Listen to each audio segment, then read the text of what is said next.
تو حدیث میں آتا ہے کہ ایک بندہ مسلسل دعا مانگتا ہے اور اللہ قبول کرتا ہی رہتا ہے یہاں تک کہ یہ بندہ ایک دن زبان سے ایک لفظ نکالتا ہے، کیونکہ اس کو قبول ہوتے ہوئے نظر نہیں آ رہی ہوتی نا دعا، یہ زبان سے کیا لفظ نکالتا ہے کہ میں دعا مانگتا ہوں مگر اللہ قبول بولو نہیں کرتی۔ جیسے معاذ اللہ نقل کفر کہ یعقوب علیہ السلام اگر کہہ دیتے کہ اللہ کئی سال سے دعا مانگ رہا تھا بیٹا مل جائے مگر تو نے تو دوسرا بھی چھین لیا، لہذا ثابت یہ ہوا کہ میں مانگتا تو ہوں لیکن اوپر والا قبول بولو نہیں کرتا۔ اگر یہ لفظ زبان سے نکالتے جیسے کہ آج کل لوگ نکالتے ہیں زبان سے، تو حدیث میں آتا ہے یہ جو جملہ زبان سے نکالا ہے اس کے بعد سے اللہ قبول کرنا چھوڑ دیتے ہیں، اس سے پہلے ہو رہی تھی۔ آپ نے یہ لفظ کہہ دیا اس کو ہلکا سمجھ کے، اللہ کے ترازو میں یہ کلمہ یہ چھوٹا سا جملہ بہت بھاری ہے اللہ کی غضب کو دعوت دینے کے لیے۔ اللہ کہتے ہیں مجھے تانا دے دیا کہ میں قبول نہیں کرتا۔ گھروں میں جھگڑا ہوتا ہے نا، عورت کہتی ہے مرد کھلا کھلا کے تھک جائے، بیوی کہتی ہے ہاتھ تنگ کیا ہوا ہے کھلاتے نہیں ہو۔ بعض دفعہ آدمی کو غصہ آتا ہے کہ اب میں ہاتھ اپنا تنگ کر کے دکھاؤں گا، اب انڈے نہیں لے کر آؤں گا۔ میں کہتا ہوں چنگیز خان بھی، اگر کوئی چنگیز خان کی اولاد ہے نا، اس میں بھی اتنی طاقت نہیں ہے کہ بیوی کہے کہ 6 انڈے چاہیے اور وہ ان 6 کو 4 کر کے دکھا دے کہ نہیں آج 4 انڈے آئیں گے 6 نہیں آئیں گے۔ کوئی ہے ایسا مائی کا لال؟ کوئی ایسا مائی کا لال پیدا نہیں ہوا۔ تو استنبول کیسے فتح کرو گے؟ صحیح، استنبول کیسے فتح کرو؟ سلطان محمد فاتح نے استنبول فتح کیا تھا نا۔ ایک بڑے بزرگ نے بڑی اچھی بات کہی کہ فرعون نے ہزاروں بچوں کو قتل کیا اور بنی اسرائیل کے نا، لیکن موسیٰ علیہ السلام جب صندوق سے نکلے فرعون نے ارادہ کیا اس کو بھی قتل کروں۔ فرعون کی بیوی نے کہا لا تقتلوہ، اسے قتل مت کرو۔ فرعون نے کہا اچھا فرعون نے کیا کہا؟ ٹھیک، it is okay, no problem. سمجھتے ہو؟ تو یہ ہمارے لیے بڑی تسلی کی بات ہے، یہ ہمارے لیے بڑی تسلی کی بات کہ جب فرعون جیسا آدمی گھر میں فرعون نہیں تھا تو ہم اور آپ کس کھیت کی مولی ہیں یار؟ چلتے رہو جیسے زندگی گزار رہے ہو، جتنے انڈے کہے ہیں اتنے لے آیا کرو۔ خیر، میں یہ عرض کر رہا تھا کہ بعض گناہوں کو انسان ہلکا سمجھتا ہے، بعض لفظوں کو انسان ہلکا سمجھتا ہے، اللہ کی نظر میں وہ لفظ بھی بہت بھاری ہوتے ہیں، وہ گناہ بھی بہت بھاری ہوتے ہیں۔ تو آپ ایک لفظ کو سمجھتے ہو بہت ہلکا، آپ ایک گناہ کو سمجھتے ہو بہت ہلکا۔ تو میں یہ عرض کر رہا تھا، ایک مثال دے رہا تھا کہ غیر مسلموں کے یہاں ہیومن رائٹس بھی ہیں، ویمن رائٹس بھی ہیں، اسپیسیفک انسانوں کے رائٹس نہیں ہے کہ اس کا یہ حق ہے اس کا یہ حق۔ تو ایک بات کا خیال کیا کریں، کچھ لوگوں کے آپ پر احسانات اتنے زیادہ ہیں کہ ان کے ساتھ بد اخلاقی کرنا اور ایک عام آدمی کے ساتھ بد اخلاقی کرنا، ان دونوں بد اخلاقیوں کے ویٹ میں بہت فرق ہے۔ سمجھتے ہو؟ شخصیت کے بدلنے سے کسی بھی جرم کی حیثیت تبدیل ہو جاتی ہے۔ دیکھو 3 قسم کی چیزیں یاد رکھو جن کی وجہ سے گناہ اور نیکی کی ویلیو گھٹتی اور بڑھتی ہے۔ ایک شخصیت، ایک مکان اور ایک ٹائم اور زمان۔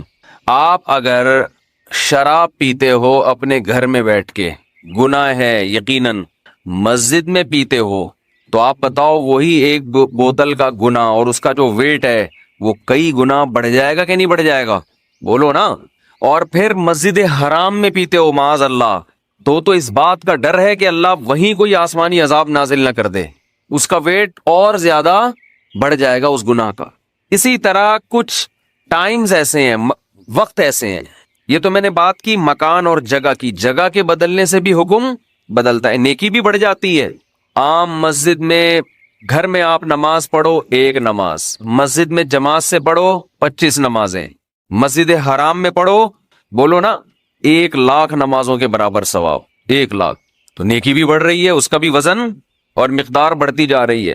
اسی طرح ٹائم کے بدلنے سے آپ ایک نیکی کرتے ہیں رمضان کے علاوہ مہینے میں وہ 10 نیکیوں کا ثواب.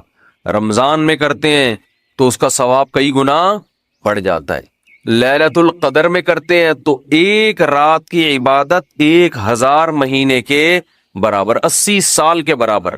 اس کو اگر اتار دینا تو بڑی جی پھر اس میں چینج کرنا. اس کو جو الکوہلک خوشبو ہے نا، الکوہلک لوگ استعمال تو کرتے ہیں، لیکن اگر آپ تھوڑا سا دماغ لگا کے بار بار آپ استعمال کریں نا، آپ کو اندازہ ہوگا اس سے انسان فریش نہیں ہوتا، یہ اور دماغ پہ بوجھ کا ذریعہ بنتی ہیں. اگر کثرت سے آپ استعمال کریں تو آپ کو اندازہ ہوگا.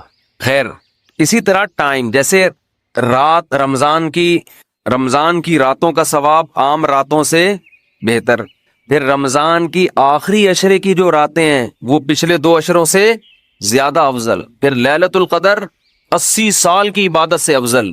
تو ٹائم کے بدلنے سے نیکی کا وزن اور گناہ کا وزن اس میں فرق پڑتا ہے. تو رمضان میں کوئی گناہ کرتے ہیں اس کا وبال بھی دوسرے مہینوں سے زیادہ ہے. تو اسی طرح خوب سمجھ لیں کہ شخصیت کے بدلنے سے بھی نیکی اور گناہ کے وزن میں فرق پڑتا ہے. قرآن کیا کہتا ہے امہات المؤمنین کو؟ پھر شخصیت کی 2 قسمیں، ایک تو وہ گناہ کرنے والا اور ایک وہ جس کا حق پامال کیا جا رہا ہے، جس کا حق ضائع کیا جا رہا ہے. قرآن کہتا ہے امہات المؤمنین کو کہ اگر تم میں سے کسی نے برائی کا ارتکاب کیا یضاعف لها العذاب، اس کو عام عورتوں کی طرح عذاب نہیں ہوگا بلکہ اس کا عذاب بڑھا دیا جائے گا، دگنا عذاب ہوگا. کیوں؟ اس لیے کہ نبی کی بیویاں ہیں، مقدس گھرانہ ہے. تو شخصیت کے بدلنے سے فرق پڑ رہا ہے کہ نہیں پڑ رہا؟ اسی طرح آپ بد اخلاقی کرتے ہیں ایک عام آدمی سے، بدتمیزی کرتے ہیں ایک نارمل ایک عام آدمی سے، اس میں ایک دفعہ بدتمیزی کا گناہ ملے گا. لیکن جن کے آپ پر احسانات ہیں، دیکھو اسلام میں جو حق بنتا ہے نا، حق 2 وجہ سے کسی کا حق بنتا ہے. اس کو خوب اچھی طرح سمجھ لیں، کھوپڑی میں بٹھا لیں اس کو. دیکھو قرآن میں نا بڑے علمی نکات ہیں. قرآن کہہ رہا ہے یعتذرون الیکم اذا رجعتم الیہم لترضوا عنہم. قرآن کہہ لتعرضوا عنہم ہے لترضوا عنہم، کوئی حافظ نہیں بیٹھا ہوا. لترضوا عنہم فإن ترضوا عنہم فإن اللہ لا يرضى عن القوم الفاسقین. اے نبی، جب آپ غزوہ تبوک سے واپس پہنچیں گے تو یہ جھوٹی قسمیں اٹھائیں گے تاکہ آپ ان سے راضی ہو جائیں، خوش ہو جائیں. اگر آپ خوش ہو بھی گئے اللہ پھر بھی خوش بولو نہیں ہوگا. دیکھو یہاں نبی کو خوش کرنے کا ثواب کیوں نہیں مل رہا؟ کیونکہ یہاں نبی کو خوش کرنے سے مقصد اللہ کو خوش کرنا نہیں ہے. تو قرآن کہہ رہے ایسی خوشی کا میں ایسی خوشی پہ خوش نہیں. اور کعب ابن مالک، مرارہ ابن ربی اور ہلال ابن امیہ، ان 3 صحابی نے سچ بول کے نبی کو ناراض کر دیا. منافقین نے جھوٹ بولا نا کہ یہ عذر تھا، یہ عذر تھا، ہم تبوک میں اس لیے نہیں آ سکے، یہ مسائل تھے، یہ مسائل تھے. نبی عالم الغیب نہیں، آپ نے کہا چلو بھائی ایسے ہی ہوگا، آپ خوش ہو گئے، ٹھیک ہے بھائی جاؤ، کوئی سزا نہیں، کچھ بھی نہیں. اللہ نے کہا آپ خوش ہیں، اللہ نہیں خوش ان سے. دوسری طرف منافقین جو مخلص صحابہ تھے 3، کعب ابن مالک، مرارہ ابن ربی، ہلال ابن امیہ، یہ 3 صحابی نے سچ بولا. یا رسول اللہ کوئی عذر نہیں تھا، بس ہم سستی کی وجہ سے پیچھے رہے، کوئی عذر نہیں تھا، جانا چاہیے تھا، ہم پہ فرض تھا، لیکن باغ پک چکے تھے، سب کچھ تیار تھا، پھر بھی نہیں گئے، کوئی عذر نہیں ہے. سچ بولا نا، نبی غضبناک ہو گئے. نبی کیا ہو گئے؟ اس لیے نہیں کہ سچ بولا ہے، اس لیے کہ جب کوئی عذر نہیں تھا تو پیچھے رہنے کا کوئی جواز بنتا نہیں. آپ نے فرمایا قم، جاؤ یہاں سے، حتی یقضی اللہ فیکم، اللہ فیصلہ کرے گا تمہارے بارے میں. 40-50 دن بائیکاٹ ہوا، یہاں تک کہ صحابی کہتے ہیں نبی نے سلام تک کا جواب نہیں دیتے تھے. کیا گزری صحابہ پر، مگر قرآن کہہ رہے ہیں میں کیا تھا ان سے، بولو راضی تھا، کیونکہ مجھے خوش کرنے کے لیے انہوں نے سچ بولا. تو پھر اللہ نے پیغمبر کو بھی راضی کر لیا بعد میں، اور اتنا خوش ہو گئے پیغمبر، فرمایا اللہ نے تمہاری تو. اچھا اور سنیں، اسلام کے عقیدے بتا رہا ہوں کتنے واضح ہیں کہ ہم اسلام کو فالو کسی مدرسے کے کسی بندے کی وجہ سے نہیں کرتے. اور یہ بھی بتا دوں، اس ایک بندے کی وجہ سے مدرسوں کو بدنام کرنا کہ مدرسے ایسے ہوتے ہیں، یوں ایسے ہوتے ہیں، یہ بھی وہی زیادتی ہے جس کا میں نے بھی تذکرہ کیا. جب حضرت کعب ابن مالک کی توبہ قبول ہوئی تو ان کو خوشخبری پہنچی، وہ نبی کے پاس آئے. آپ صلی اللہ علیہ وسلم کا چہرہ حدیث میں آتا ہے استنار وجہہ کأن وجہہ قطعۃ قمر، ایسے چمک رہا تھا جیسے 14ویں کا چاند. آپ نے کیا فرمایا؟ ابشر بخیر یوم مر علیک منذ ولدتک امک، اے کعب اس دن کی خوشخبری قبول کرو کہ جس دن سے تمہاری ماں نے تمہیں جنا ہے آج تک ایسا خوشی کا دن تمہاری زندگی میں نہیں آیا، اس دن کی مبارکباد ہو تمہیں۔ حضرت کعب مالک نے کیا کہا؟ امن کا ام من عند اللہ، یہ خوشخبری آپ کی طرف سے یا اللہ کی طرف سے؟ نہیں آ رہی بات۔ اس فکر میں لگے ہوئے ہیں کہ اللہ راضی ہے کہ نہیں ہے۔ دیکھو نبی کے راضی ہونے کا تو یقین ہو گیا نا، یہ نہیں سمجھ میں آئے گا، یہ تو آسان کیس نہیں ہے، بہت مشکل کیس ہے۔ ارے جب نبی کا چہرہ 14ویں رات کی طرح چمکتا ہوا دیکھ لیا، نبی مبارکباد بھی دے رہے ہیں کہ خوشخبری ہو اور سب معاف، بس اب میں راضی، اب میں خوش، تو کعب بن مالک کو فکر کیا لگی ہوئی ہے؟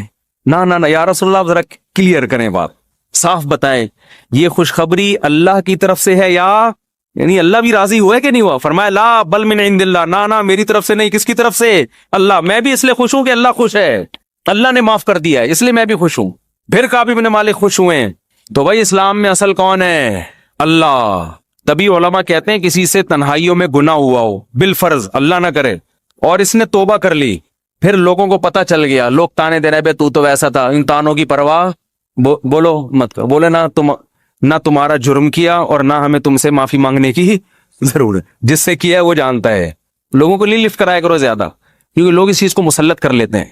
ہمارے حضرت کے پاس ایک بندے کا فون آیا لندن سے، کہتا ہے یار میں نے گناہ کیا تھا، پکڑا گیا، کہہ رہے میں نے توبہ کر لی، رو رو کے گڑگڑا کے اتنی معافیاں مانگی کہ اللہ نے بھی دل میں سکون ڈال دیا کہ میں نے تجھے معاف کر دیا، کہ لیکن پبلک معاف کرنے کے لیے تیار نہیں۔ پبلک جب بھی گزر کرے ہے نا وہی تو، پبلک کا دل تو چھوٹا ہوتا ہے نا، پبلک کا دل کیا ہوتا ہے؟ چھوٹا۔ تو ایسی صورت میں پبلک کو زیادہ لفٹ نہیں کرائیں، بولے جاؤ تمہاری ایسی کی تیسی، ہم جانے اللہ جانے تو کون ہوتا ہے بھائی میرے کو۔ اور قرآن کے الفاظ دیکھو یار، وَمَن يَعْمَلْ سُوءًا أَوْ يَظْلِمْ نَفْسَهُ ثُمَّ يَسْتَغْفِرِ اللَّهَ يَجِدِ اللَّهَ غَفُورًا رَحِيمًا، ایسے وجد والی آیتیں ہیں۔ فرمایا جو بھی گناہ کرے گا، اپنی جان پہ ظلم کرے گا، ظلم ہو گیا، گناہ ہو گیا، شیطان نے بہکا دیا اس کو، غلط ہو گیا اس سے، حقوق العباد سے اس کا تعلق نہیں ہے، کیونکہ حقوق العباد میں پھر اس بندے سے بھی معافی مانگنا ضروری۔ کچھ جرائم ایسے ہیں جو اللہ اور بندے کے آپس کے معاملات۔ فرمایا پھر اس کو خیال ہوا کہ بھائی خدا تو انتقام لے گا، اور ویسے بھی غیرت کے خلاف ہے جس نے اتنے احسانات کیے اس کو ناراض کرنا۔ قرآن کہہ رہا ہے ثم یستغفر اللہ، پھر وہ اللہ سے کیا کرتا ہے؟ معافی۔ کیا عجیب الفاظ ہیں۔ اللہ نے یہ نہیں فرمایا غفارہ اللہ، اللہ اسے معاف کر دے گا، نہ یہ انداز نہیں ہے، یہ اللہ اس سے انتقام نہیں لے گا۔ فرمایا یجید اللہ غفور الرحیم، وہ اللہ کو پائے گا، وہ دیکھے گا کہ اللہ غفور بھی ہے اور رحیم بھی، وہ دیکھے گا اپنی آنکھوں سے۔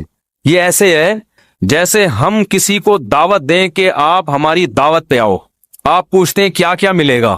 ایک طریقہ ہوتا ہے آپ بتائیں بھائی بریانی کا انتظام بھی ہے، کباب بھی ہیں، اور اللہ بھلا کرے چکن کا بھی انتظام ہے، اور کڑھائی بھی ہے، 2-4 چیزیں اور بتا دی آپ نے، تو وہ ذہن میں رکھ کر آئے گا ٹھیک ہے بھائی یہ چیزیں ہوں گی۔ ایک اسٹائل یہ ہوتا ہے وہ کہ بھائی کیا ملے گا، تو آپ اس کو بتائیں جب تم آؤ گے نا تو میری دعوت میں پہنچنے کے بعد تمہیں محسوس ہوگا کہ وسیم بھائی چھوٹے موٹے سیٹ نہیں ہے، وسیم بھائی نے دعوت، یہ جی تم پالو گے، یہ چیز محسوس کرو گے کہ وسیم بھائی طبیعت کے تنگ، ایسا دسترخوان ہوگا، چھوڑو بریانی کباب، چھوٹی وہ غریبوں والی باتیں ہیں کیا بریانی، مسالے والی بریانی، اور مفتی صاحب کے بیان سنتے رہتے الٹے مسالے والی بریانی، چپلی کباب، کوئٹہ کی چائے، ابے بھائی چھوڑو یہ باتیں، یہ تو کہیں کھانچے وانچے میں پڑی ہوئی ہوگی، ٹھیک ہے نا۔ یہ تم پاؤ گے، مجھے محسوس کرو گے کہ یہ چھوٹا موٹا سیٹ نہیں ہے، دسترخوان دیکھ کے اندازہ ہو جائے گا بھائی کوئی بہت بڑا آدمی ہے۔ قرآن کیا کہتا ہے؟ جو گناہ کرے گا اور توبہ کرے گا یجید اللہ غفور الرحیم، اللہ یہ نہیں فرما رہے کہ اس کو معاف کروں گا، اللہ فرماتے ہیں جیسے کوئی بندہ دعوت پر آئے تو آپ کہو بھائی تم پاؤ گے کہ میں چھوٹا موٹا سیٹ نہیں ہوں۔ ہاں میں اس پہ واقعہ سنا رہا تھا کہ حضرت مولانا طارق مل صاحب ایک دفعہ کویت کے شہزادوں نے ان کی دعوت کی، تو اب وہ کیا تصور دماغ میں لے کے گئے ہوں گے، فرماتے میں حیران ہو گیا، اونٹ کے بچے صحیح پورے روسٹ، نہیں آئی سمجھ میں۔ آپ کو پتہ ہے اونٹ کا بچہ کسے کہتے ہیں؟ اونٹنی کے جو بچے ہوتے ہیں نا وہ ذبح کر کے کھال اتار کے کنووں میں پورے روسٹ چاول بھر کے دسترخوان پہ رکھے۔ بکرے روسٹ تو سنے ہوں گے، اونٹ روسٹ نہیں سنے ہوں گے۔ اب جو شہزادے ہیں ان کے لیے یہ کوئی اتنی بڑی چیز نہیں ہے، ان کی یہ بریانی ہے، ٹھیک ہے نا، ان کے لیے کیا ہے؟ اب ان سے اگر مولانا طارق جمیل صاحب پوچھیں شہزادوں سے جی آپ کی دعوت ہے کیا کیا ملے گا، تو ان کو غصہ آئے گا نا، نہیں آ رہی سمجھ میں یار. او بھائی ان کو غصہ آئے گا نا کہ یار ہم کویت کے شہزادے ہیں، ہماری کرنسی دیکھو، اور ہم یہاں کا تو غریب آدمی اتنا پرتکلف کھانا کھاتا ہے، اور تم شہزادوں سے پوچھ رہو کھانے میں، آپ کو غم ہو رہا ہے کہ پتہ نہیں بریانی ملے گی کہ نہیں ملے گی، پتہ نہیں روٹی ہوگی کہ نہیں ہوگی. تو اگر وہ ان سے پوچھتے تو وہ جواب میں یہ تھوڑی کہتے کہ یہ بھی ہے یہ بھی ہے، وہ کہتے بھائی آ جاؤ پتہ چلے گا شہزادوں نے دعوت کی ہے. آ جاؤ گے تو پتہ کیا چلے گا، پتہ چل جائے گا کہ شہزادہ بھی کوئی نائجیریا کا نہیں ہے، کہاں کا، کویت کا، عرب شہزادہ ہے، اس کی دعوت ہے، آپ آئیں. اور ان کو پتہ چل گیا، انہوں نے بیان میں بھی بتا دیا. تو اللہ کا انداز یہی ہے، فرمایا تم سے کتنا بڑا جرم ہو جائے، کتنا بڑا جرم، یہاں تک کہ نبی نے فرمایا کہ اللہ فرماتے ہیں یا عبادی لو بلغت ذنوبک عنان السماء، تم نے گناہ کرتے کرتے کرتے کرتے زمین آسمان کے خلا کو بھر دیا، اتنے گناہ ہو گئے، ثم استغفرونی، پھر ایک دن تمہیں خیال آیا یار یہ غلط ہوا ہے، یہ نہیں ہونا چاہیے تھا، رب کو منانا چاہیے، بالآخر اس کا انجام برا ہے، گناہ کی سزا ملتی ہے، تو آپ نے ہاتھ اٹھا کے اللہ سے معافی، کسی اور کے در پہ نہیں گئے، کسی کی پرواہ بھی نہ کرو کون کیا کہہ رہا ہے، اللہ سے معافی مانگی. تو حدیث کے الفاظ کیا ہیں، قرآن کے الفاظ بھی عجیب ہے جو میں نے بتائے. قرآن کے الفاظ کے اللہ فرماتے ہیں معاف کرنا، تو یہ تو ہلکی بات ہے نا، معاف کروں گا تو مطلب یہ کہ یہ بریانی ملے گی، کوفتے ملیں گے، سالم، یہ تو ہم نے بتا دیا نا. اللہ فرماتے ہیں توبہ کر کے دیکھ تو اللہ کو غفور اور رحیم پائے، غافر نہیں، راحم نہیں، غفور مبالغہ ہے. تو اللہ کو محسوس کرے گا کہ تیرا رب چھوٹا موٹا معاف کرنے والا نہیں ہے، رحیم کا مطلب بہت رحم کرنے والا ہے. اور اللہ یہ تجھے دکھائے گا کا مطلب کیا ہے، تیرے دل میں سکون پیدا ہو جائے گا کہ میرے رب نے مجھے معاف کر دیا. یہ توبہ کا پہلا انعام ملتا ہے دنیا میں، معاف بھی کرے گا اور اطمینان بھی دلا دے گا کہ معاف کر دیا. تعلق، وہ اطمینان کی علامت کیا ہے، اللہ سے جو تعلق ٹوٹا ہوا تھا وہ آپ کو جڑا ہوا محسوس ہوگا. گناہ کی وجہ سے جو دل میں کالک آ گئی تھی وہ کالک آپ کو ختم ہوتی ہوئی نظر آئے گی. یہاں تک علماء کہتے ہیں کہ بعض لوگ گناہ کر کے ایسی توبہ کرتے ہیں کہ گناہ سے پہلے جو اللہ کا ان سے تعلق تھا نا، گناہ کے بعد جب توبہ کی تو اس سے زیادہ اچھا تعلق پیدا ہو جاتا ہے ان کا، پہلے سے بھی زیادہ اچھا اللہ کی محبت پیدا ہو جاتی ہے. یہ تو قرآن میں، حدیث میں کیا آتا ہے کہ اگر زمین اور آسمان کے خلا کو تم نے گناہ کر کر کے پر کر دیا، ثم استغفرونی، پھر مجھ سے مغفرت طلب کرو، لغفرت، معاف کروں گا. اتنا کافی تھا نا یہ جملہ، یار نہیں آ رہی سمجھ میں. دیکھو اللہ یہ کہہ دیتے کہ زمین اور آسمان کے خلا کو پر کر دیا، مجھے ناراض کیا ہے نا، پبلک کے پاس جانے کی ضرورت نہیں. عیسائیوں میں پادریوں کے پاس جا کے معاف کرواتے ہیں، اتنے پیسے لے لو معاف کر دو. اللہ کہتے ہیں پادری کا کیا بگاڑا ہے تم نے ناراض مجھے کیا ہے، نماز چھوڑی ہے مجھے ناراض کیا، زنا کیا مجھے ناراض کیا، انٹرنیٹ پر فحش فلمیں دیکھی مجھے ناراض کیا، یہ جو ہو رہے ہیں گناہ آج کل، کچھ بھی کیا مجھے ناراض کیا نا، تو آؤ میرے سامنے گڑ گڑاؤ. تو اللہ کیا کہتے ہیں، زمین اور آسمان کے خلا کو پر کر دیا، پھر مجھ سے معافی مانگو گے معاف کروں گا. کافی ہے نا، بس کر دیا معاف. آگے اللہ ایک اور جملہ بناتے ہیں، لا ابالی، کسی کی پرواہ. بولو اردو میں لفظ سماعت کہتے ہیں بڑا لا ابالی قسم کا آدمی ہے، سنا یہ لفظ، ہاں بولنے میں کچھ ٹیکس لگتا ہے. لا ابالی کہتے ہیں نا، یہ عربی کے لفظ سے آیا لا ابالی. لا کا مطلب نہیں، ابالی کا مطلب پرواہ نہیں کرتا میں کسی کی، جیسے جو آدمی کسی کی پرواہ نہیں کرے بڑا لا ابالی سا آدمی ہے. تو اللہ کیا کہتے ہیں، لا ابالی، معاف کروں گا کسی کی پرواہ نہیں. کیا مطلب، یہ جملہ لگانے کی کیا ضرورت تھی؟ جملہ اس لیے لگایا جا رہا ہے کہ بہت سے نیک لوگوں کو اعتراض ہو سکتا ہے، اے اللہ اتنے سارے گناہ سیکنڈوں میں معاف، یہ بات ہماری کھوپڑی میں بولو نہیں، کچھ تو تھوڑی سی ہوتی. جیسے ایک بیٹا نافرمان ہو، 20 سال باپ کو ستاتا رہے، اب باپ کو زندگی بھر ستایا، اس باپ نے کہا ایسی کی تیسی، ابھی دیکھتا ہوں میں جائیداد سے آگ کر دوں گا، میں یہ کر دوں گا. باپ بوڑھا ہو گیا، مرنے لگا ہے بھائی، اب جائیداد کی تقسیم کا وقت آ رہا ہے، اور اب یہ گیا، اس کو پتا ہے کہ اب تو سارا معاملہ خراب، زندگی بھر ستاتا رہا. آخر میں آ کے ابا سے کہتے ہیں ابا I am very very sorry. ابا کہتے ہیں چل جا معاف کیا. دوسرے بیٹوں کو آئے گا نا غصہ، ہے بھائی ابا یہ کیا، یہ تو آپ کے رحم دل ہونے سے ناجائز فائدہ اٹھا رہے ہیں بھائی، ابھی آپ کے جانے کا وقت ہے اور یہ آ کے سوری کر کے چلا گیا. تو ابا اگر ابا ہوں گے تو آپ دوسرے بچوں کو کیا بولیں گے، باپ تم ہو یا میں ہوں؟ کیا خیال ہے، باپ تم ہو یا ٹھیک ہے تمہارا مشورہ ہے میں نے سوچ لیا. باپ بہرحال کون ہے، میں ہوں، میری مرضی، میری جائیداد ہے، میری میراث ہے، میں کسی کو بھی نہ دوں, میں صدقہ کر دوں, جاؤ. لیکن انسان کا اتنا ظرف ہوتا نہیں ہے. اب اللہ پر تو موت واقع نہیں ہوگی, لیکن انسان پر تو موت واقع ہوتی ہے, اور موت کے بعد رحمت کے چانسز ختم, توبہ کے دروازے بند. ساری زندگی گناہ کرتا کرتا اب موت سے پہلے اللہ سے کیا کہہ دیتا ہے, آئی ایم سوری, معاف کر دیں. تو اللہ کہتے ہیں کہ میں معاف کر کے آگے پہلے ہی بتا دیا کہ کسی کو اعتراض کرنے کا حق. اللہ کو پتا ہے بہت سارے لوگ آئیں گے, یا اللہ یہ کیا بھائی, یہ کیا اتنے سارے گناہ ہو رہے ہیں اور اس نے معافی اور 1 سیکنڈ میں معاف, یہ تو تیری حکمت کے خلاف ہے, یہ تو مصلحت کے خلاف ہے, یہ تو یوں ہے, یہ تو ناانصافی ہے. اللہ کہتے ہیں بولنے دو, مجھے پرواہ, بولو نا نہیں ہے. تم نے تھوڑی جہنم بنائی ہے, میں نے بنائی ہے.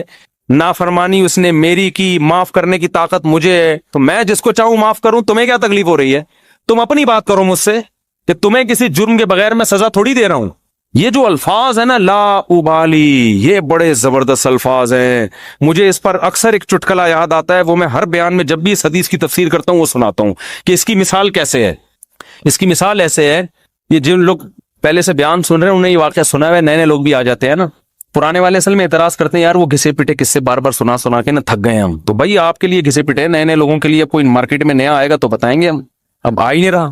تو وہ ایک اونٹ, ایک بیل اور ایک دمبا, یہ بس واقعہ سنا کے بیان ختم کرتا ہوں, کچھ چند سوالات کے جواب دینے. اونٹ, بیل اور دمبا یہ کہیں جنگل میں سفر کے لیے نکلے, کھانا ختم, ایک گٹھری نظر آئی گھاس کی. اب تینوں میں پھڈا ہو گیا. اونٹ کہہ رہا ہے میں کھاؤں گا, بیل کہہ رہا ہے میں کھاؤں گا, دمبا کہہ رہا ہے میں کھاؤں گا. اونٹ نے کہا دیکھو میں تمہارا بزرگ ہوں, ہم تینوں ایک معیار بنا لیتے ہیں, جو اس معیار پہ پورا اترے گا وہ کھانا وہ کھائے گا. یہ پیشکش کس نے کی؟ اونٹ نے. اس نے کہا میں قبیلے کا بڑا ہوں, دیکھو تو اب میں جو سجیشن دوں گا اس پر عمل کرو. تو ہم تینوں میں سے جو اپنا سب سے پرانا ہونا ثابت کر دے گا کہ جو دنیا میں سب سے پہلے آیا ہے وہ اس گٹھری کا مستحق ہے. اونٹ کا خیال تھا میں ہی ہوں, بزرگ ہے. لوگوں نے کہا چلو جی بزرگوں کا احترام اسلام میں ٹھیک ہے, واجب ہے. دمبے نے کہا ٹھیک ہے بھائی میں اپنا ثابت کرتا ہوں, میں بہت پرانا ہوں. انہوں نے کہا کتنا پرانا؟ انہوں نے کہا دیکھو یہ ابراہیم علیہ السلام نے بچہ ذبح کیا, نہیں ہوا تو دمبا آ گیا. یہ روایت صحیح نہیں ہے لیکن چلو فرض کر لیتے ہیں دمبا آ گیا. اس کا مطلب میں 4000 سال سے ہوں, ابراہیم علیہ السلام کے دور میں بھی میں تھا. اونٹ چکرا گیا, اس نے بولا یہ تو پہلی گیند پہ ہی آؤٹ ہو رہا ہوں میں. تو بیل نے بولا کہ آدم علیہ السلام جب زمین پہ آئے تھے زمینداری کے لیے ٹریکٹر ایجاد نہیں ہوئے تھے, تو کچھ تو اگایا ہوگا نا. تو کھیتی باڑی کس سے کی تھی انہوں نے؟ بیل سے. اس کا مطلب میں کب سے ہوں؟ دمبا تو آؤٹ ہو گیا نا. اونٹ پریشان کہ کمبخت اس سے پہلے تو تاریخ لکھی نہیں گئی ہے, اس سے پہلے تو تاریخ لکھی, اور سجیشن بھی میری تھی. اونٹ ٹینشن میں آیا, اس نے کیا کیا, وہ گھاس کی گٹھری اٹھا کے اپنے کوہان پہ رکھی. تو دمبے نے بولا بھائی میں تو بہت پرانا ہوں. اس نے بولا مانتا ہوں, میں نے کب کہا آپ بہت پرانے ہیں, میں آپ کے بعد آیا ہوں. بیل نے کہا میں تو اس سے بھی پرانا ہوں. اس نے کہا میں نے بولا کہ آپ پرانے نہیں ہیں, تو بھائی یہ پھر ہمیں دو. اس نے کہا دم میں تو لے لو. اس نے کہا ہمت ہے تو اٹھا لو. اونٹ کے خوان سے کون اٹھائے گا؟ چلو دفعہ یہاں سے, تمہاری ایسی کی تیسی. سجیشن بھی خود ہی دی, بولا جس میں دم ہے لے لے بھائی, چلو. اس کو کہتے ہیں لا ابالی. نہیں آئی بات سمجھ میں؟ اللہ ایسا نہیں کرتا کہ وہ اپنی تجویز کے خلاف چلے. یہ تو میں نے صرف ایک واقعہ سمجھانے کے لیے کہ بھائی اللہ کے سامنے کون لڑ سکتا ہے, اللہ کے سامنے کون دلائل دے سکتا ہے کہ اللہ وہ اتنے سارے گناہ کیے تو 2 منٹ میں معاف کر رہا ہے. اللہ کہتے ہیں جس نے دلائل کے انبار لگانے ہیں نا, پہلے لگا کے رکھے, کتابوں میں لکھے, پورے رسالے لکھ دے. میری نظر میں اس کی کوئی ویلیو نہیں ہے, کیونکہ خدا میں ہوں تم نہیں ہو. نافرمانی میری کی ہے, تمہیں کیوں تکلیف ہو رہی ہے؟ یغفر لمن یشاء ویعذب من یشاء, جس کو چاہوں گا معاف کروں گا, جس کو چاہوں گا عذاب دوں گا. یہ اللہ نے اپنے ہاتھ میں رکھا ہے تاکہ جب کوئی گناہ کرے تو گڑ گڑائے کس کے سامنے؟ اللہ کے سامنے. ہمیں پتا ہے کہ اللہ کے سوا معاف کرنے والا کوئی بھی نہیں ہے. معافی کا اختیار اللہ کے ہاتھ میں, سزا کا اختیار اللہ کے ہاتھ میں. تو میں اس لیے کرا رہا ہوں کہ مخلوق کو زیادہ لفٹ کرانے کی ضرورت نہیں ہے. لوگ مجھے کہتے ہیں ہم سے گناہ ہو گیا, فلاں نے کہا یوں ہے یوں ہے. میں کہتا ہوں بھائی تو بولے تو کون ہوتا ہے؟ تو میرا باپ ہے, تو میرا ماموں ہے, تو کیوں پوچھ رہا ہے؟ میں جانوں اللہ جانے, تیرا کیا مسئلہ ہے بھائی؟ اور یہ بات سے بات چل پڑی ہے. شادی کے بعد عورتوں میں یہ بہت بڑا مرض ہے, اپنے پرانے قصے, پرانی غلطیاں میاؤں کے سامنے ظاہر کر دیتی ہیں ان کو اعتماد میں لینے کے لیے.